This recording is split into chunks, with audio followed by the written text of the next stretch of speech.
صلاح الدین ایوبی اپنے خیمے میں بیٹھے ہیں تو ایک بی بی آ گئی، اس قبیلے کا کوئی شخص مسلمان نہیں ہوتا، بی بی آئی آ کے کہنے لگی میرے 4 بیٹے جنگ میں کھو گئے، چھوٹے چھوٹے بچے جنگ میں کھو گئے، مل نہیں رہے، فوجیوں کو حکم دے مجھے میرے بچے تلاش کر کے دیں۔ صلاح الدین ایوبی نے جھٹ پٹ سر پہ امامہ باندھا، نیزہ پکڑا، سینے بند باندھا، اپنے جبے کو سمیٹا اور باہر کہنے لگی تو کدھر جا رہا ہے؟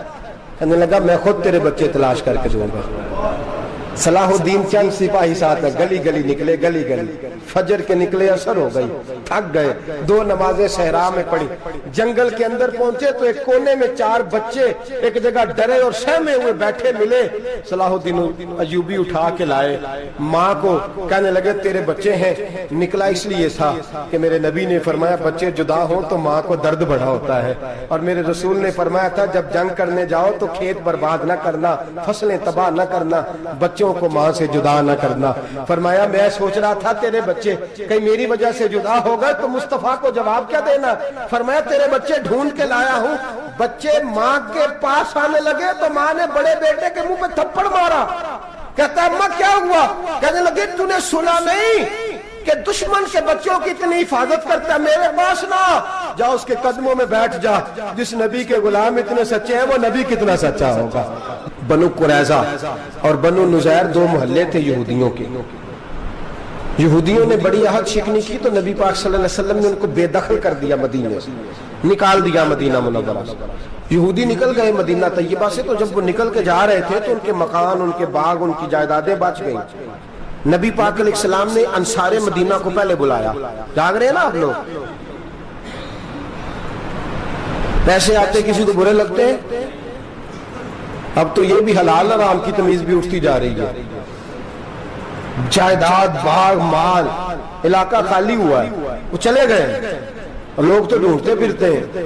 اللہ خیر فرمائے، شاملہ جگہ ملتی نہیں اب شہروں میں، وہ کس کس نے نام کرا لیا، کدھر گئی ہے کوئی خبر ہی نہیں، خالی جگہ پڑی ہے۔ میرے نبی پاک علیہ السلام نے پہلے انصار مدینہ کو بلایا، حضور نے فرمایا انصاریوں بہت بڑی جائیدادیں یہودیوں کی، بنو نذیر اور بنو قریظہ محلے خالی ہو گئے، میرا دل کرتا ہے وہ تمہیں دے دوں، اس لیے کہ تم نے اپنے مہاجر بھائیوں کے ساتھ بڑا تعاون کیا، جائیدادیں تم نے دے دی ہیں، مکانات دے دیے ہیں، بڑا کچھ تم نے دیا ہے، میرا دل کرتا ہے وہ تمہارے نام کر دوں۔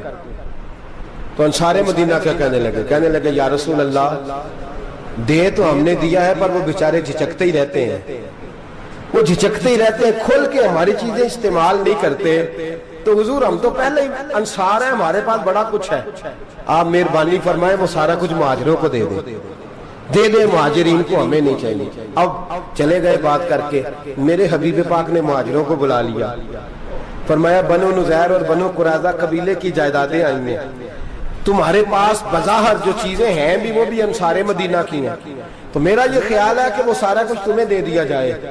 ابو بکر صدیق رضی اللہ تعالیٰ عنہ کہنے لگے یا رسول اللہ صلی اللہ علیہ وسلم ہمارے انصار بھائیوں نے ہمارے لیے دل تک کھول دیے ہیں، حضور انہوں نے ہر چیز بانٹ کے ہمارے سامنے رکھ دی ہے، ہم اتنے خرد غرض ہیں کہ سارا کچھ لپیٹ جائیں۔ کہا حضور ہمارے پاس جو مکان ہے وہ ہے، ہم کاروبار کر رہے ہیں، تجارتیں کر رہے ہیں، مزدوریاں کر رہے ہیں، ہم انشاءاللہ اور بنا دیں گے، آپ یہ ہماری طرف سے ہمارے انصار بھائیوں کو گفٹ کر دیں، آپ انہیں دے دیں۔ میرے حبیب کی آنکھوں میں آنسو آ گئے، میرے نبی پاک علیہ السلام رو پڑے، یا رسول اللہ آپ کیوں روتے ہیں؟ فرمایا تمہارا یہ بھائی چارہ قائم رہا تو اللہ اسلام کو بڑی قوتیں عطا فرمائے گا، اللہ طاقتیں دے گا اسلام کو، اگر تمہارا یہ رنگ قائم رہا، یہ انداز، میرے غلاموں تمہارے یہ طور طریقے، ایک بھائی کہتا ہے دوسرے کو، دوسرا کہتا ہے تیسرے کو۔ مسلمانوں کی نا ایک تعداد لڑتے لڑتے لڑتے لڑتے دور چلے گئی، تاتاریوں نے قید کر لیا، 4 مسلمان تھے، تبلیغ کرنے گئے، جنگ کرنے گئے، جہاد کرتے کرتے کافروں سے لڑتے لڑتے تاتاری قوم میں چلے گئے، وہاں قید کر لیے گئے تو سزائے موت کا حکم ہوا، 4 بزرگ تھے، سزائے موت کا حکم ہوا تو تاتاری بادشاہ جو تھا وہ بڑا خلاف تھا، بڑا سخت مخالف تھا مسلمانوں کے، اس نے کہا کہ ان کو جب پھانسی دینا نا مسلمانوں کو تو میرے سامنے دینا۔ اب 4 عالم ہیں، 4 صوفی ہیں، سفید داڑیاں، سر پہ امامے، پھانسی کا وقت آیا تو جو پھانسی گھاٹ ہے وہ ایک ہے، چاروں کو کٹھے پھانسی نہیں ہو سکتی، ایک کو کہا کہ ایک ایک کر کے ان کو پھانسی دو. جب پھانسی کا وقت آیا نا تو جو سب سے پیچھے صوفی تھے وہ دوڑ کے آگے آئے, کہنے لگے بادشاہ پہلی باری میری لگا پہلی. اب بادشاہ نے کہا ٹھیک ہے اسے لٹکا دو. وہ قریب آئے تو دوسرے دوڑ آئے, کہنے لگے نہیں نہیں پہلی باری میں نے زیادہ کافر قتل کیے, میرا بڑا جرم ہے, مجھے پہلے سزا دو.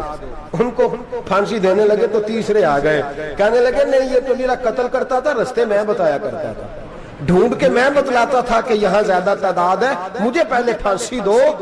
تیسرے کے ساتھ بات ہو رہی تھی تو چوتھا دوڑا آیا, کہنے لگا یہ رستے بتاتا تھا, یہ تبلیغ کرتا تھا, یہ سارا کچھ کرتا تھا, لیکن کہا یہ کہتے تھے چلو واپس چلتے ہیں, میں جانے نہیں دیتا تھا, میں کہتا تھا اور کافر مارنے اور علاقے فتح کرنے, میرا جرم بڑا ہے, مجھے پہلے پھانسی دو. بادشاہ کہنے لگا مجھے 35 سال ہو گئے حکومت کرتے, بڑی دنیا کو پھانسی دی ہے, لوگ تو ایک دوسرے کو دھکے دیتے ہیں کہ پہلے تو جا پہلے تو جا, اور تم کیسی قوم ہو کہ ایک دوسرے پہ قربان ہو رہے ہو. کہنے لگا تم ایک باپ کی اولاد ہو. جاگ رہے آپ لوگ, تاتاری بادشاہ کافر بادشاہ اسلام کی مخالفت کر دیں, ایک باپ کی اولاد ہو کا نہیں, ایک قبیلے کے رہنے والے ہو کا نہیں, ایک ملک کے رہنے والے ہو نہیں. اس نے کہا رشتہ کیا ہے تمہارا, رشتہ کیا ہے؟ تو بول کے کہنے لگے خدا ایک ہے نبی ایک ہے, خدا ایک ہے اور نبی منفرد ایک ہے, اس قوم کی نقصان بھی ایک ہی سب کا نبی, اللہ بھی قرآن بھی ایک.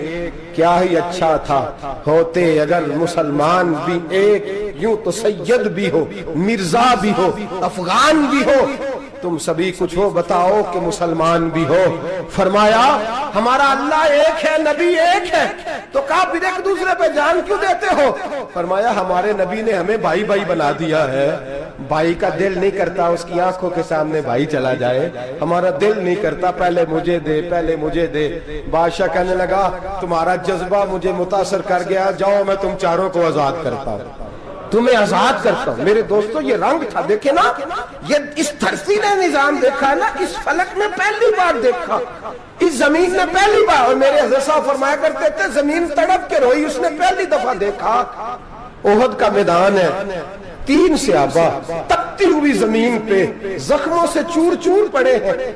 حضرت انس بن نضر رضی اللہ تعالیٰ عنہ پانی کا پیالہ لے کے پہنچے, ایک زخمی سے کہا تجھے پانی پلانا ہے, تو کہنے لگا میرے زخم تھوڑے ہیں, وہ جو ساتھ پڑا ہے اس کے زخم گہرے ہیں, پہلے اسے پانی پلا دے, جا اسے دے دے.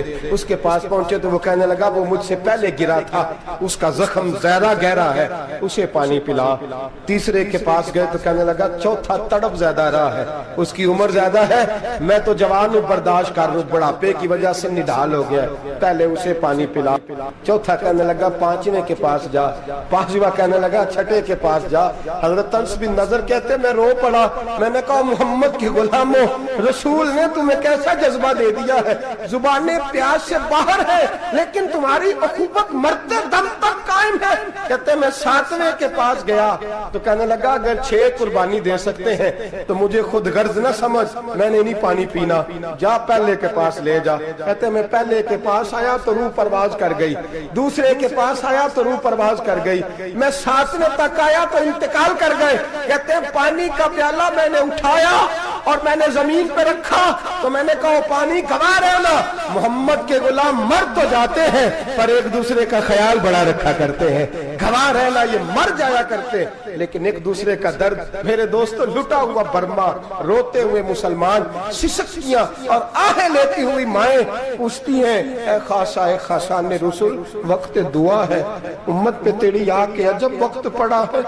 وہ دین جو بڑی شان سے نکلا تھا وطن سے, پردیس میں وہ دین آج غریب الغربا ہے.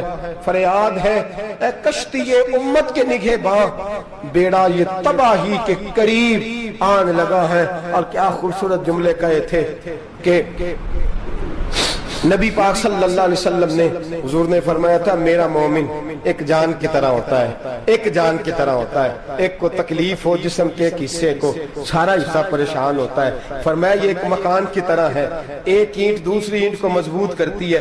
فرمایا یہ مضبوط لوگ ہیں, یہ مضبوط لوگ. حضرت عمر فاروق کا زمانہ ہے, ایک آدمی نے سیری بھیج دی, ایک گھر میں بطور تحفہ، قحط کا زمانہ تھا، گوشت ملتا نہیں تھا، جانور، ایک آدمی نے سری بھیج دی ایک آدمی کے گھر میں۔ اس نے کیا کیا؟ اس نے اپنی بیوی سے کہا ہماری تو خیر ہے، ساتھ والا پڑوسی زیادہ غریب ہے، ادھر نہ بھیج دیں، یہاں گندم امیر شہر کی ہوتی رہی خراب اور بچی کسی فقیر کی فاقوں سے مر گئی، کہا ساتھ والے پڑوسی کے گھر سے میں کئی دنوں سے بھوک کی آوازیں، وہاں بھیج دے۔ اس کے گھر گئی تو اس کی بیوی شوہر کو مشورہ دیتی ہے، کہتی ہے میرے بچے تو دلیر ہے، ساتھ والے کے چھوٹے ہیں، وہ گزارا نہیں، ادھر نہ بھیج دیں۔ ادھر گئی، ایک روایت ہے 7 گھر، ایک روایت ہے 21 گھر، 21 گھروں میں گھومتی ہوئی وہ سری پھر پہلے کے گھر میں آ گئی، اور پہلا صحابی کہنے لگا صرف تو نے ہی محمد کا کلمہ نہیں پڑھا، باقی 20 نے بھی پڑھا ہوا ہے، صرف تو نے ہی رسول اللہ سے یہ درس نہیں لیا، باقیوں نے بھی لیا ہے، اور صرف تیرے اندر ہی جذبہ اظہار نہیں، تو ہی صرف مسلمانوں سے پیار نہیں کرتی، سارے ہی پیار کرتے ہیں۔ وہ سری پھر آ گئی ہے، اب کیا کرنا ہے؟ اب کیا کرنا ہے؟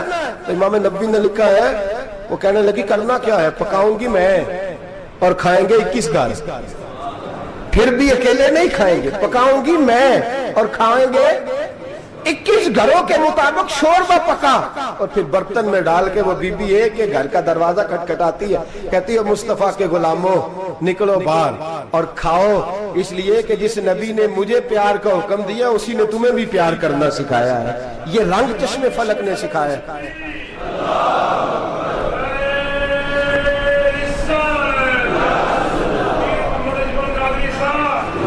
آپ کی بڑی مہربانی، زندہ باد وہی ہے جس کو اللہ رسول زندہ باد فرمائے، بڑی مہربانی، اللہ جزا دے۔ عرض یہ کرنے جا رہا تھا کہ رسول کریم صلی اللہ علیہ وسلم نے یہ پیغام دیا امت کو، فرمایا کہ دیکھیں نا کتنے بڑے لفظ ہیں، یہ نہیں فرمایا دوزخ میں جائے گا، یہ نہیں فرمایا کہ اسے جہنم کی سزا ملے گی، میرے نبی نے فرمایا میں اسے مومن مانتا ہی نہیں، میں اسے مسلمان اپنا مانتا ہی نہیں۔ حضور کسے؟ فرمایا جو پیٹ بھر کے کھاتا ہے اور اس کا ہمسایہ بھوکا سو جاتا ہے، میں مومن ہی نہیں مانتا۔ سزا تو تب ملے گی نا کہ جب میں کسی سزا کا اعلان کروں، میں مانتا ہی نہیں، وہ میرا ہے ہی نہیں، خود پیٹ بھر کے کھا رہا ہے، ہمسایہ اس کا بھوکا، میں نہیں مانتا۔ انما المؤمنون اخوہ، مومن بھائی بھائی، میں مانتا ہی نہیں اسے۔ اور میرے حبیب پاک اتنے بڑے لفظ حدیث میں اور کہیں نہیں ملیں گے، آپ کو اتنے بڑے جملے کہیں نہیں ملیں گے۔ میرے نبی پاک نے فرمایا اللہ کہے گا قیامت کے دن، کون؟ اتنے بڑے لفظ حدیثوں میں ملتے نہیں جتنے یہ ہیں۔ حضور نے فرمایا رب فرمائے گا بندے سے کہ میں تیرے پڑوس میں بھوکا تھا، تو نے مجھے روٹی کیوں نہیں کھلائی؟ کون کہہ رہا ہے؟ اللہ کہہ، میں بھوکا تھا تو نے روٹی نہیں دی، میں ننگا تھا تو نے کپڑا نہیں دیا، میں پیاسا تھا تو نے پانی نہیں پلایا، میں بیمار تھا تو تیمارداری۔ یا اللہ نہ تو کھاتا ہے، نہ پیتا ہے، نہ کپڑا پہنتا ہے، نہ تو بیمار ہوتا ہے، لا تاخذہ سنۃ ولا نوم، تجھے بیماری آتی نہیں، اونگ نیند نہیں آتی، میرے مالک تو میرے پڑوس میں تھا۔ تو حضور فرماتے ہیں رب فرمائے گا وہ جو بندہ تیرے پڑوس میں بھوکا تھا تو بندہ تو میرا ہی تھا نا، وہ جو بندہ تیرے پڑوس میں ننگا تھا تو بندہ تو میرا ہی تھا نا، وہ جو تیرے پڑوس میں پیاسا تڑپتا رہا تو وہ میرا ہی بندہ تھا، تو دوائی لینے جائے تو بڑے اسپتال میں اور اس بیچارے کو 20 روپے پرچی کے بھی میسر نہ آئے تو میرا ہی بندہ تھا۔ میرے دوست خیال کر اور یاد رکھ، یہ جو ہمسائے ممالک میں ظلم ہوتے ہیں، زیادتیاں ہوتی ہیں، ہمارے گھر کا پنکھا اچھا چلتا ہے، ہم جلوس اس وقت نکالتے ہیں جب ہماری لائٹ بند ہوتی ہے، ہم جلوس اس وقت نکالتے ہیں جب ہمارا ایس ایچ او ہمیں تنگ کرتا ہے، ہم اس وقت درد محسوس کرتے ہیں جب ہمارے گھر تک آگ آ جاتی ہے۔ یہ جو باہر آگ جل رہی ہے یہ تیرے گھر بھی آ سکتی ہے، یہ جو باہر فساد ہو رہا ہے یہ تیرے دروازے تک آ سکتا ہے۔ میرے رسول پاک نے ایک جان، مسلمان کو ایک جان قرار دیا۔ مجھے بتائیے انگلی کو کٹ لگ جائے، مسلمان ایک جان ہے نا، انگلی کو لگ جائے کٹ، دماغ کہتا ہے میں نے نہیں سوچنا اس کے بارے میں نے اس کے درد کو محسوس ہی نہیں کرنا، انگلی کی درد ہے انگلی جانے، اس کا کام جانے، ایسے ہی ہوتا ہے نا۔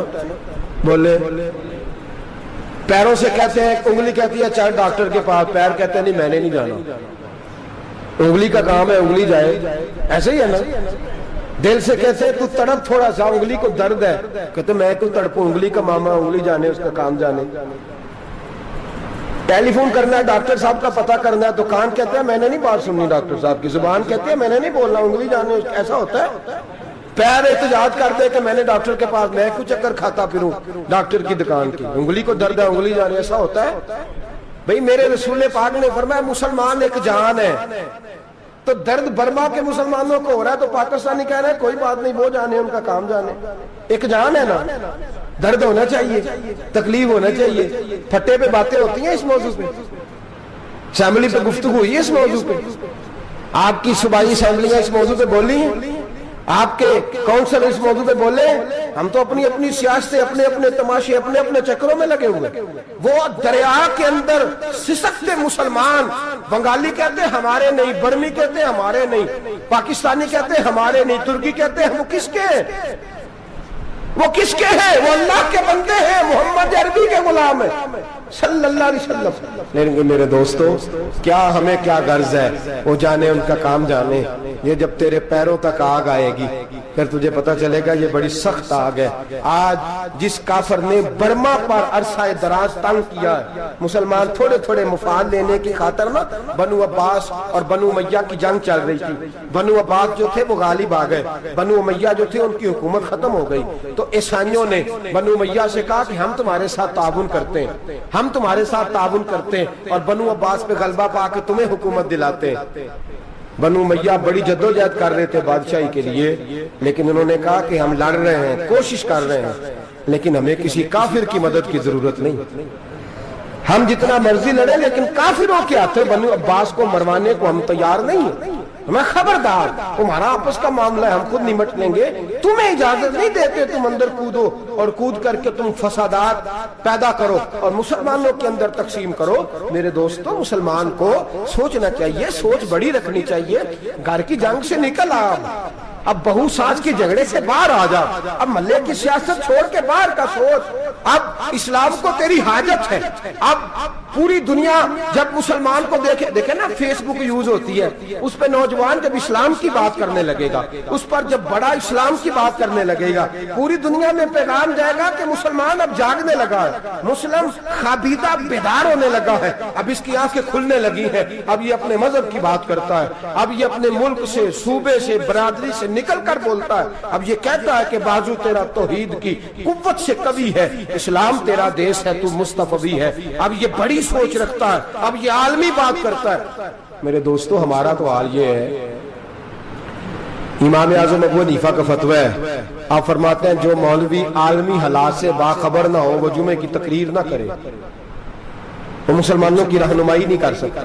عالمی حالات سے جو خبردار نہ ہو، تو جس کو چھٹی ہو جائے تو نے ختم نہیں پڑھا، دوڑ جا مسجد سے، تو ختم نہیں پڑھتا ہمارے، تجھے پتہ ہی نہیں دکان رہتا ہے، بھاگ جا، وہ عالمی حالات پہ بات کرے گا، کیونکہ بیچارے کو تو پتہ ہے میری سویرے چھٹی ہو جانی، سیاست کا لفظ چھیڑا نہیں تو میں گیا نہیں۔ یاد رکھے وہ جو بیداری ہے، وہ جو اعلیٰ ظرفی ہے، وہ جو بڑی سوچ ہے، وہ جو ملت کی سوچ ہے، وہ جو قومیت کی سوچ ہے، وہ جو آگے بڑھنے کا زاویہ ہے، وہ تو اندر، اقبال کہتا ہے گلا تو گھونٹ دیا اہل مدرسہ نے تیرا، گلا تو گھونٹ دیا اہل مدرسہ نے تیرا، تجھے تو مدرسے والوں نے پلیٹ پکڑا دیا ہے کہ جا سویرے لنگر کٹھا کر کے لا اور دوپہر کو روٹیاں مانگ کے لا اور دیکھ آج مرا کون ہے، ختم کس کا پڑھنا ہے، تو گلا تو گھونٹ دیا اہل مدرسہ نے تیرا، اب کہاں سے آئے گی صدا لا الہ الا اللہ، تو گھونٹ دیا تیرا گلا، تو کیسے بڑی بات کرے گا؟ بڑی بات کے لیے بڑی سوچ چاہیے، بڑی تگودو چاہیے، بڑی کوشش چاہیے، بڑا حوصلہ چاہیے۔ مسلمان چھوٹی چھوٹی لڑائی میں، چھوٹی چھوٹی جنگ میں، ایک دکاندار دوسرے دکاندار سے لڑ رہا ہے، گلی والا دوسری گلی والی سے لڑ رہا ہے، محلے والا محلوں پہ اعتراض، ایک شہر میں رہنے والے میں نے دوسرے محلے پہ اعتراض کرتے دیکھے۔ یقین کریں ایک شہر میں رہنے والے، علاقے میں بسنے والے کہتے ہیں بھائی توبہ ہے اس محلے تو اللہ ہی بچائے، لا حول ولا قوت۔ وہ جو تقسیم در تقسیم کی سوچ ہے، اس نے چھوٹے چھوٹے ٹکڑوں میں مسلمانوں کو بانٹ دیا ہے، چھوٹی چھوٹی تقسیم ہے، چھوٹا چھوٹا ہمارا مزاج ہے، چھوٹی سوچ ہے، بڑی سوچ کی بات سنیے۔ صلاح الدین ایوبی، جاگ رہے ہیں نا آپ لوگ، تو آخنا حضرت صاحب ایڈی وڈی گل چھیڑ چھڑی ہے، یہ مطلب ہی کون نہیں، کنے برما جانا ہے تو کنے مدد کرنی ہے، میں تو بھائی فریضہ سر انجام دے رہا ہوں۔ میرے نبی نے فرمایا برائی کو یا ہاتھ سے بدل، ہاتھ سے نہیں بدل سکتا تو زبان سے تو بولنا، تو میں معذور ہوں، کمزور آدمی ہوں، ہاتھ سے بدلنے کی طاقت نہیں رکھتا، تو دوسرے درجے پہ تو مجھے عمل کرنے دو نا۔ اثر کرے نہ کرے سن تو لے میری فریاد، نہیں ہے داد کا طالب یہ بندہ آزاد، رونے تو دو، تڑپنے تو دو، آہیں تو بہانے دو، سسکیاں تو لینے دو، مار کھائیے تو تڑپنے تو دو۔ وہ قرآن پاک برما میں پابندی لگی ہے تو میں یہاں سوچنے لگا ہوں کہ وہاں تو پابندی لگی ہے، یہاں پہلے ہی لوگ کوئی نہیں پڑھتی۔ معاذ اللہ تعالیٰ حالات دن پہ دن مسلمانوں کے لیے ایک ایک کر کے، افغانستان میں جو آگ لگی تھی پھر وہ عراق میں بھی لگی، پھر وہ لیبیا میں بھی لگی، پھر وہ مصر میں بھی لگی، پھر وہ یمن میں بھی لگی، سعودی عرب میں دھماکے ہوئے، میرا دل تڑپا ہے، مجھے پریشانی ہوئی، میں بچے 5 تھے، میں بڑا ڈسٹرب ہوا، میں نے کہا یار یہ ہمارا سب کا اجماعی عقیدت کا مرکز ہے، ہم کم از کم 1000 اختلاف کے باوجود کہا کرتے تھے کہ عرب میں امن ہے یار، وہاں سکون ہے، وہاں دکانیں کھلی چھوڑ کے لوگ چلے جاتے ہیں، وہاں بھی فساد ہونے لگا، وہاں بھی آگ بڑھ گئی ہے، لیکن ہم صرف چھوٹی چھوٹی کر کے جب آگ بجھانے کی کوشش کریں گے اس وقت آگ نہیں بجھے گی، جب ہر آدمی اپنے پیالے میں پانی لے کے آئے گا، ہر شخص اپنے گھر کی نل چلائے گا، ہر شخص نلکا چلائے گا اور پانی نکال کے یہ آگ بجھائے گا، تب یہ آگ بجھے گی۔ ہر آدمی کو کردار سوچ بڑی کریں، نظریہ بڑا کریں، ملت کی بات کریں، مسلمان ہو کے سوچیں، مسلمان ہو کے سوچیں، خدا را نکلیں یہ گھر کے جھگڑوں سے، تھوڑی دیر کے لیے اپنے آپ کو بڑا کریں، بڑی سوچ آپ بنائیں، جب دوستیاں لگائیں، یارانے لگائیں، پھر چھوٹے موٹے حساب سے بچیں۔ بابا بلے شاہ صاحب فرماتے کورے ورک کتاب نہیں ہوندے، کورے ورک کتاب نہیں ہوندے، پتھر دل گلاب نہیں ہوندے، او بلیا یاری سوچ کے لائیں، یارا نال حساب نہیں ہوندے۔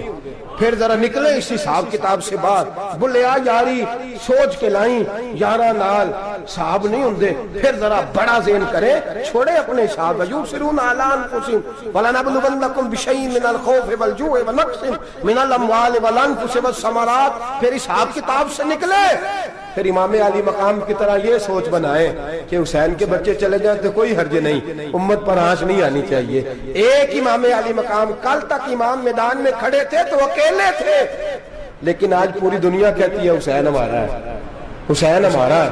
آج نظریہ امام علی مقام زندہ ہے، تو اکیلا ہے تو کھڑا ہو، یہ نہ کہا کر چھوٹی سی مسجد ہے، ایک کونا کا کھڑکاوا، مولانا تقریر کر رہے ہیں تو کیا بنے گا، ایک آواز کہیں سے گونجا کرتی ہے، پھر اس میں تاثیر میرا اللہ پیدا فرما دیا کرتا ہے، پھر اس کے اندر قوت میرا رب پیدا فرما دیا کرتا ہے، پھر اللہ اس میں تاثیر پیدا کر کے 4 دانگ عالم میں پھیلا دیا کرتا ہے۔ صلاح الدین ایوبی، مسلمانوں پہ ظلم ہوا، فلسطین میں آگ لگی اور پورے فلسطین کی گلیاں خون سے بھر گئیں، ایک دن کے اندر 70,000 مسلمان قتل ہوا۔ گھوڑوں سے سڑکوں پہ چلا نہیں جاتا تھا، گھوڑے پھسلتے تھے، اتنا خون تھا، اور کچی سڑکیں تھی، اتنا خون تھا، پہلے کچی زمین نے خون پیا، پھر خون اس سے باہر آیا، پھر بھی اتنا سخت 70,000 آدمی قتل ہوا۔ صلاح الدین ایوبی کون تھے؟ میرے غوث اعظم جیلانی کے مدرسے کے طالب علم تھے۔ جامعہ نظامیہ مدرسہ، یہ مدرسے ہیں جنہوں نے دین کے مجاہد پیدا کیے، مدارس ہیں جنہوں نے دین کے مجاہد پیدا کر کے پوری دنیا کے اندر پھیلائے ہیں۔ مدارس کے اندر دہشت گردی آئی، میں اختلاف نہیں کرتا، لیکن ابھی بھی مدرسے ہیں جن مدرسوں سے رسول اللہ کے دین کا سچا درس دیا جاتا ہے، امن، پیار اور محبت کی فضا کو عام کیا جاتا ہے وہ مدارس، اور انشاءاللہ قیامت کی صبح تک وہ مدرسے قائم رہیں گے۔ صلاح الدین ایوبی مدرسے کے طالب علم ہے، مدرسے کا، لیکن مدرسہ اس کا تھا جو ساتھ درویش بھی تھا، جو ساتھ اللہ رسول کے احکامات محبت کے ساتھ پھیلانے والے غوث اعظم جیلانی کا مدرسہ تھا، اس مدرسے کا پڑھنے والا طالب علم۔ دیکھیں نا، علم دین شہید کون تھا؟ نعتیں پڑھنے والا تھا نا، ختم دلانے والا تھا۔ عامر چیمہ شہید کون تھا؟ نعتیں پڑھنے والا تھا نا۔ یہ نعتیں وہ چیز ہوتی ہے جو دلوں کے اندر اثر پیدا کر دیتی ہے، جو نبی پاک کی محبت کو پروان چڑھاتی ہے، اور یہی چراغ جلے گا تو روشنی ہوگی۔ صلاح الدین ایوبی اکیلا اپنے دوستوں سے کہنے لگا مسلمانوں کی مدد چند سالوں میں نکلو، مدد کریں۔ انہوں نے کہا تیرے نکلنے سے کیا ہوگا؟ کہنے لگا میں نے نہیں نکلنا، میرے اللہ نے میری مدد کرنی ہے، میرے اللہ نے میری اٹھ باندھ کمر، کیا ڈرتا ہے پھر دیکھ خدا کیا کرتا ہے، فرمایا مجھے نکلنے دے، اللہ میری مدد کرے گا۔ تھوڑا تھوڑا کر کے فوج جمع کی، کوشش کی، چند سالوں کے بعد اسی جگہ جہاں مسلمانوں کا خون بہا تھا، اللہ نے اسلام کا جھنڈا پھر سے بلند کر دیا۔ صلاح الدین ایوبی فاتح بن کے مسجد اقصی کے دروازے پہ کھڑا ہے. چند سال گزرے، عیسائیوں کا پورا وہ ظلم ابھی یاد ہے، اور عیسائی سارے لیڈر کہتے ہیں تیاری کر لو، اب ہمارے بچے کاٹے جائیں گے، عورتیں بیوہ ہوں گی، گردنیں کٹیں گی، اب دیکھنا جتنا خون ہم نے بہایا تھا مسلمان اس سے دگنا بہائیں گے. صلاح الدین ایوبی گھوڑے پہ کھڑے ہیں اور پوچھتے ہیں او عیسائیوں بتاؤ تمہارے ساتھ کیا کروں. گردنیں جھک گئیں، جواب کوئی بھی نہیں. کہا تم نے 70,000 مسلمان ایک دن میں مارا تھا، بولو تمہارے ساتھ کیا کروں. تم نے ایک دن میں مسلمان یوں کاٹے جیسے گاجر مولی کاٹی جاتی ہے، بولو کیا کروں. عیسائی کہنے لگے ہمیں اپنے ظلم یاد ہے، تشدد یاد ہے، بربریت یاد ہے، تو بہتر جانتا ہے تو نے کیا کرنا ہے. صلاح الدین ایوبی گھوڑے پہ فاتح کھڑا ہے، آنکھوں میں آنسو آئے، تڑپ کے رویا، کہنے لگا میں تمہارے ساتھ وہی سلوک کروں گا جو میرے مصطفیٰ نے قریش مکہ کے ساتھ فرمایا تھا. لا تصریب علیک، جاؤ تم پر کوئی زیادتی، جاؤ تم آزاد ہو. اس نے کہا تو کر کیا رہا ہے؟ کہنے لگا میں کیا کروں، میں اس محمد کا ماننے والا ہوں جس نے معاف کرنا سکھایا ہے صلی اللہ علیہ وسلم. میرے پیروں میں زنجیر ہے رسول اللہ کی غلامی کی، جاؤ تم آزاد ہو. اس نے کہا تم آزاد ہو. لوگوں نے کلمہ پڑھنا شروع کر دیا، اشہد ان لا الہ الا اللہ واشہد ان محمدن عبدہ. سارے قبیلے کے کچھ نہ کچھ لوگ مسلمان، ایک قبیلہ رہ گیا مسلمان نہیں ہوتا. صلاح الدین ایوبی اپنے خیمے میں بیٹھے ہیں تو ایک بی بی آ گئی، اس قبیلے کا کوئی شخص مسلمان نہیں ہوتا. بی بی آئی، آگے کہنے لگی میرے 4 بیٹے جنگ میں کھو گئے، چھوٹے چھوٹے بچے جنگ میں کھو گئے، مل نہیں رہے، فوجیوں کو حکم دے مجھے میرے بچے تلاش کر کے دیں. صلاح الدین ایوبی نے جھٹ پٹ سر پہ امامہ باندھا، نیزہ پکڑا، سینے بند باندھا، اپنے جبے کو سمیٹا اور باہر. کہنے لگی تو کدھر جا رہا ہے؟ کہنے لگا میں خود تیرے بچے تلاش کر کے دوں گا. صلاح الدین چند سپاہی ساتھ ہے، گلی گلی نکلے، گلی گلی فجر کے نکلے، اثر ہو گئی، تھک گئے. 2 نمازیں صحرا میں پڑھی، جنگل کے اندر پہنچے تو ایک کونے میں 4 بچے ایک جگہ ڈرے اور سہمے ہوئے بیٹھے ملے. صلاح الدین ایوبی اٹھا کے لائے، ماں کو کہنے لگے تیرے بچے ہیں. نکلا اس لیے تھا کہ میرے نبی نے فرمایا بچے جدا ہوں تو ماں کو درد بڑا ہوتا ہے، اور میرے رسول نے فرمایا تھا جب جنگ کرنے جاؤ تو کھیت برباد نہ کرنا، فصلیں تباہ نہ کرنا، بچوں کو ماں سے جدا نہ کرنا. فرمایا میں سوچ رہا تھا تیرے بچے کہیں میری وجہ سے جدا ہو گئے تو مصطفیٰ کو جواب کیا دینا. فرمایا تیرے بچے ڈھونڈ کے لایا ہوں. بچے ماں کے پاس آنے لگے تو ماں نے بڑے بیٹے کے منہ پہ تھپڑ مارا. کہتا ہے اماں کیا ہوا؟ کہنے لگے تو نے سنا نہیں کہ دشمن کے بچوں کی اتنی حفاظت کرتا ہے، میرے پاس نہ جا، اس کے قدموں میں بیٹھ جا. جس نبی کے غلام اتنے سچے ہیں وہ نبی کتنا سچا ہوگا، جس نبی کے نوکر اتنے کھڑے ہیں وہ نبی کتنا کھڑا ہوگا. جا کے کلمہ پڑھ لے. میرے دوست یہ اسلام ہے جس نے غیروں کا درد بھی اپنے سینے میں رکھا. اقبال کہتا ہے سارے زمانے کا درد ہمارے ہی سینے میں ہے. برما کا مسلمان ہو یا عراق، لیبیا، افغانستان، کشمیر کا مسلمان ہو، میرے دوست وہ غیر نہیں ہے، وہ تیرا اپنا ہے. اس کا رنگ نہ دیکھ، اس کی بولی نہ دیکھ، اس کا قبیلہ اور علاقہ نہ دیکھ. دیکھ کہ وہ تیرے رسول کا کلمہ پڑھتا ہے، وہ دیکھ کہ وہ کعبے کی طرف منہ کر کے نماز پڑھتا ہے. دیکھ کہ تیرا اور اس کا نصاب زندگی قرآن ایک ہے. میرے دوست کچھ نہیں کر سکتا تو دعا تو کر دیا کر، کچھ نہیں کر سکتا تو التجا تو کر دیا کر. اللہ کے حضور یہ تو کہا کر کہ اللہ مسلمان جہاں بھی ہیں تو ان کی مدد فرما، اللہ مسلمان جہاں بھی ہیں تو ان کی غیبی امداد فرما. یہ دعا تو میرے دوست ضرور کیا کرو. سوچ بڑی کریں، جب بھی آپ بولیں، جب بھی آپ لکھیں، جب بھی کسی سے بات کریں تو بحیثیت مسلمان کے بات کریں، بحیثیت ایک نبی پاک کے غلام کے بات کریں. اپنی زندگی اس انداز میں ترتیب دیں کہ پہلے آپ مسلمان ہیں، اس کے بعد آپ کچھ اور ہیں. پہلے اسلام کی بات کریں، بڑی بات کریں، بڑے حوصلے کی بات کریں، پھر اسلام کو قوت ملے گی، پھر بیداری امت کو نصیب ہوگی. اللہ کریم برما کے مسلمانوں کو اپنی رحمت کی ٹھنڈی چھاؤں نصیب فرمائے، ہمیشہ مدحت خیر الانام میں گزرے. دعا ہے یہ عمر درود و سلام میں گزرے. آخر دعوانا ان الحمدللہ. عشق سرکار سے دل جس نے سنوارا ہوگا، اس کی قسمت کا بلندی پہ ستارہ ہوگا، اس کی قسمت کا بلندی